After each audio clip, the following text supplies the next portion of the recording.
Buenos días, mi nombre es María Soledad Serena y en esta oportunidad lo que vamos a remarcar son los puntos importantes en el momento del diagnóstico, sobre todo serológico, de la rinotraqueitis infecciosa bovina. En primer lugar, recordar un poco cuál es el agente etiológico de esta enfermedad, que es un herpes virus, ¿sí? De la familia Herpesviridae, y aparecen distintos tipos de este virus, los cuales son asociados a distintos cuadros clínicos, ¿sí? El herpesvirus bovino tipo 1 es el responsable de los cuadros respiratorios, el tipo 1.2 los cuadros reproductivos, genitales, ¿sí? Con presencias de abortos, infertilidad, balanopostitis y vulvovaginitis. Y el herpes virus bovino 5 es el neurotrópico con características, con signos clínicos neurológicos bien notorios, ¿sí? En muchos de estos casos lleva a la muerte. Algo muy importante de resaltar, que es característico de todos los herpes virus y sobre todo muy importante a la hora del diagnóstico serológico, es que estos son virus que producen un estado de latencia. Cuando ingresan al organismo, generalmente hacen una primera replicación en la puerta de entrada. Estas nucleocápsides se liberan, ¿sí? En este sitio de entrada y son transportadas en sentido retrógrado hacia las neuronas sensoriales, sobre todo del ganglio trigémino. Es en este lugar donde el genoma del virus se libera de la cápside viral y queda guardado, ¿sí? Como genoma viral latente o episomal. Este genoma, o sea, este genoma no es infeccioso, no tiene la partícula infectiva, pero sí queda acantonado en estas neuronas sensoriales. Algunos otros trabajos también remarcan que puede producirse latencia en los ganglios sacros, ¿sí? O también en tejidos linfoides, muchas veces en las tonsilas, ¿sí? Que son muestras de elección para hacer los controles sanitarios epidemiológicos sobre todo. Por alguna situación de estrés, generalmente por estados de inmunosupresión o al momento del parto en las hembras gestantes, este genoma acantonado a nivel ganglio trigémino puede migrar en sentido anterógrado hacia el sitio de ingreso y es allí donde puede reactivarse, ¿sí? Este virus y comenzar nuevamente la replicación y de esa manera generar una gran cantidad de partículas virales infecciosas que pueden ser fuente de infección para otros animales y manifestarse, sobre todo en hembras gestantes, con la presencia del aborto como signo clínico característico. ¿Por qué hay que remarcar mucho el estado de latencia? Porque todos los animales que se infectaron y superan la enfermedad permanecen en estado latentes o son latentes a partir de su primera infección y es entonces que es difícil discriminar con una única prueba serológica, una única muestra serológica, si esos anticuerpos corresponden a un animal latente, o sea que superó la enfermedad pero está latente y es un peligro mantener en el rodeo porque puede ser fuente de infección si es que entra en un estado de inmunosupresión. Por eso hay que detectarlo y eliminarlo. De aquellos animales que puedan tener algún contacto natural agudo con el virus, ¿sí? Porque todos aquellos que están en estado latentes permanecen con títulos de anticuerpos, pero a diferencia de una infección natural aguda, generalmente el título de anticuerpos en estado latente es mucho más bajo, ¿sí? Después vamos a ver a qué nos referimos en cuanto a discriminación de títulos, ¿sí? Y está muy relacionado eso a las curvas de inmunoglobulinas que vimos en la primera clase y siempre tener en cuenta a la hora del diagnóstico las muestras pareadas, ¿sí? Y la interpretación entonces de una posible seroconversión.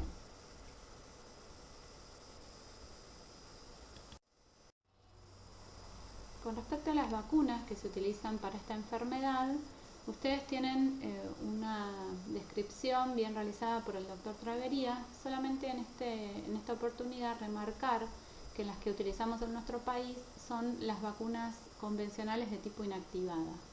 Pero recuerden de que aparecen vacunas de nueva generación, ¿sí? Sobre todo vacunas marcadoras o deleteadas, G-, como las que mencionamos en la presentación de vacunas de nueva generación para la enfermedad de la pseudorrabia porcina o enfermedad de Auschwitz.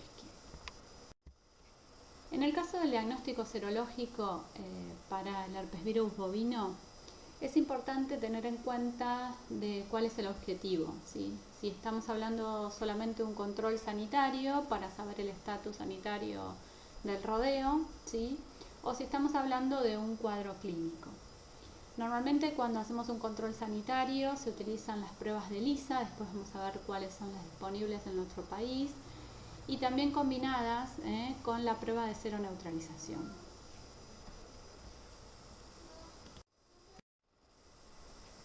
En el caso de tener un cuadro clínico, ¿sí?, compatible con IBR, las muestras a tomar no solo van a ser suero de las hembras en el caso de tener un cuadro reproductivo y también de hembras que no tengan signos clínicos, sino también la colecta de material de órganos vitales o de líquidos fetales o incluso del mismo feto que se puede enviar al laboratorio.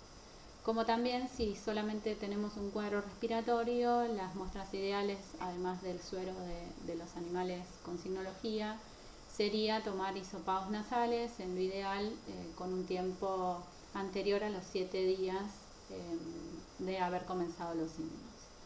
Con estas muestras en el laboratorio podemos llegar a un diagnóstico de esta enfermedad utilizando pruebas serológicas como también pruebas más asociadas a la virología, como puede ser aislamiento viral, inmunofluorescencia directa o incluso técnicas moleculares como PCR.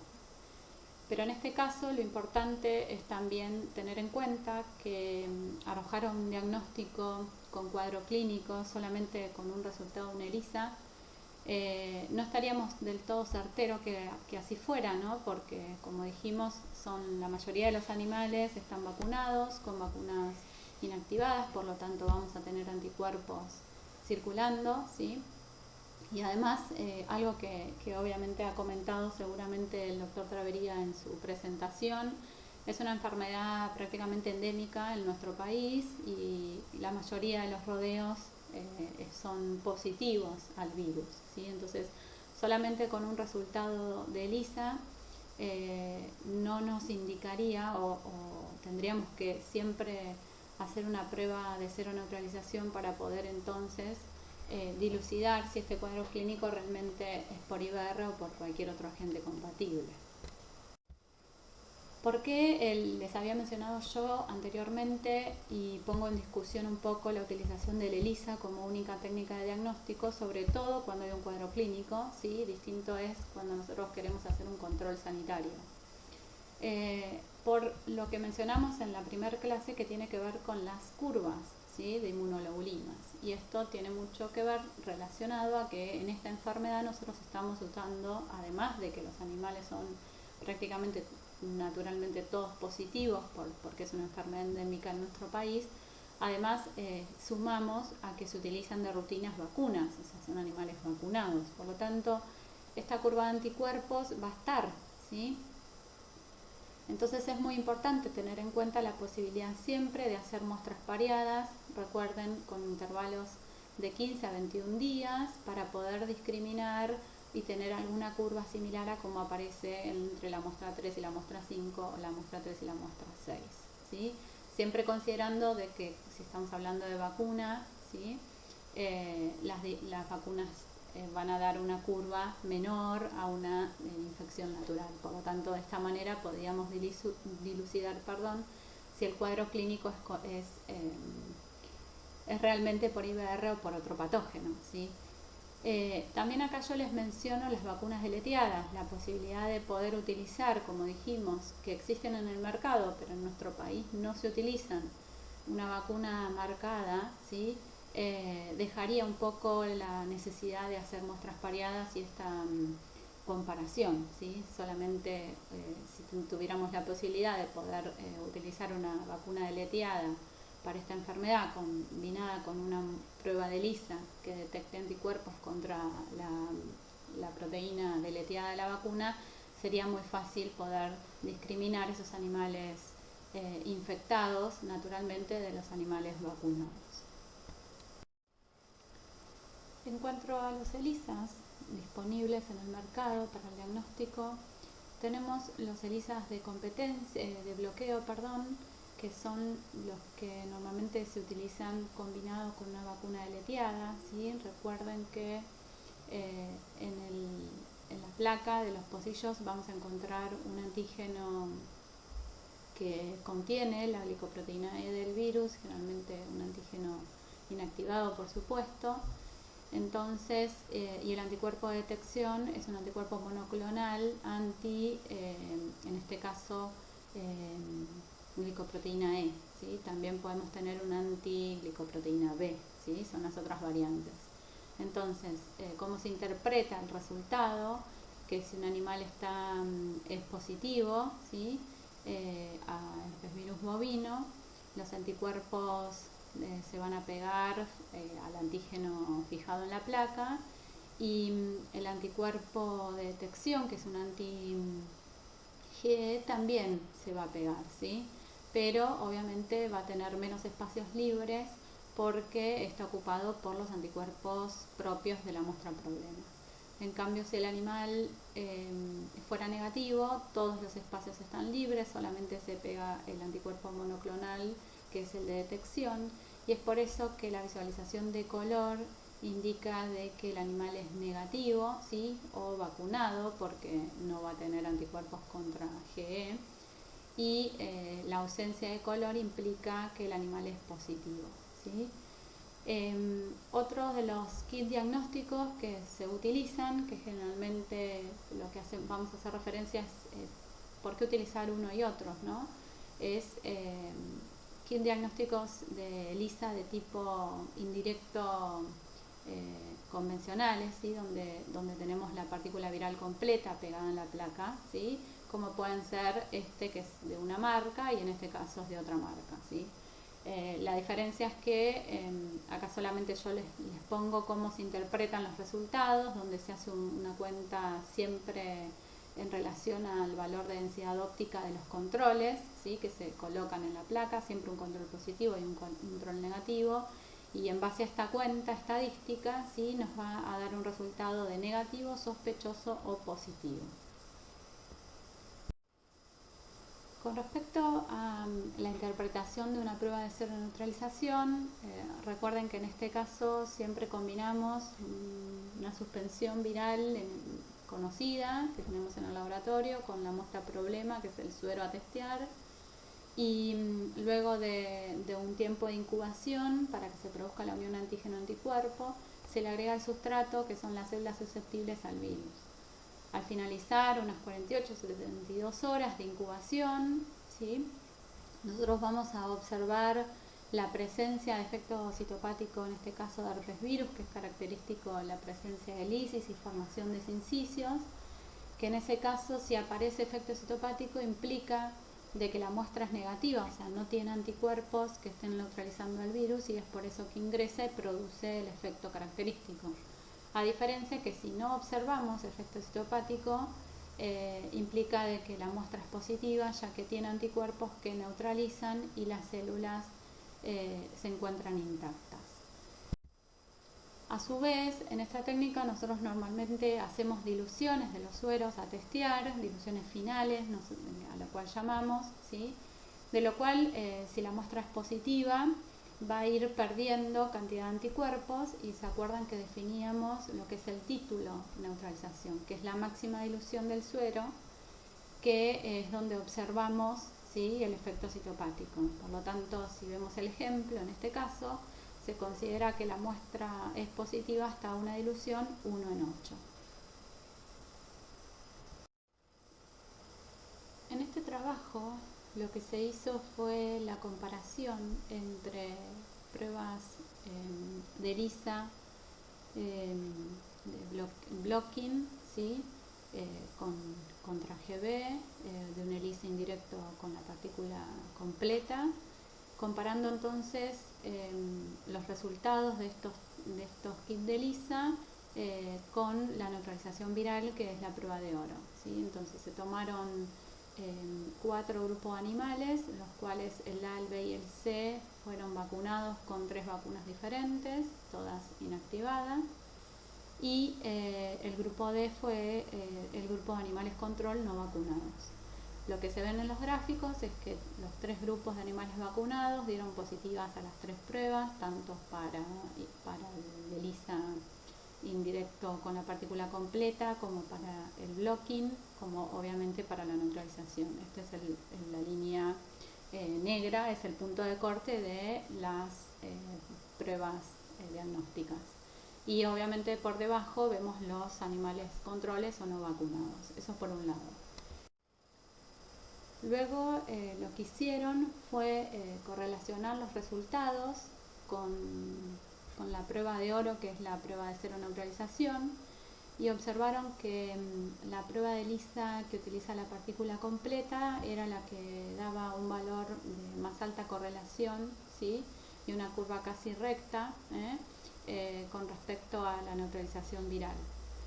Mientras que el ELISA GB o el ELISA blocking GB ocurría que si bien daba una buena correlación en las muestras con títulos bajos marcados por neutralización, detectados por neutralización, rápidamente se saturaba, ¿sí?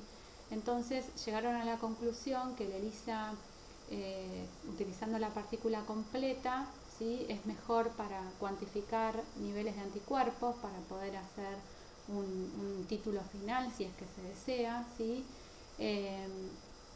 A diferencia del ELISA de blocking, ¿sí? Que tiene mayor precisión en el momento de distinguir positivo de negativo y no es tan bueno para la cuantificación de anticuerpos. Es por eso que estos ELISAs de blocking suelen combinarse con la utilización de una vacuna deleteada, ¿sí? Dando resultados mucho más jugosos, por así decirlo, y poder discriminar de esa manera, mientras que en nuestro país el hecho de no contar con esa vacuna deleteada no sería correcto entonces utilizar un ELISA de tipo de blocking, ¿sí? Observando estos resultados. Para ir finalizando entonces, tener en cuenta de que para el diagnóstico de esta enfermedad hay varios puntos a tener presentes, sobre todo cuando queremos realizar un diagnóstico serológico. Tener en cuenta, como fuimos mencionando, de que la mayoría de los rodeos son positivos, a su vez que se vacunan con vacunas inactivadas. Por lo tanto, el resultado de una prueba de ELISA o de cero neutralización siempre va acompañada, en este caso, de la necesidad de hacer unas muestras pareadas y una interpretación a través de la posibilidad de visualizar una seroconversión positiva o negativa. A su vez también es diferente si queremos hacer un control sanitario, donde en ese caso las pruebas de ELISA serían de elección, teniendo en cuenta, como dijimos, las muestras pareadas y la interpretación de las curvas, ¿sí? Considerando de que son animales vacunados. A diferencia de que si el diagnóstico es a través de un cuadro clínico, donde en ese caso podríamos tener otro tipo de muestras que nos aporten un resultado más relacionado con el virus, ¿sí? Como puede ser la posibilidad de hacer un aislamiento o de una técnica molecular.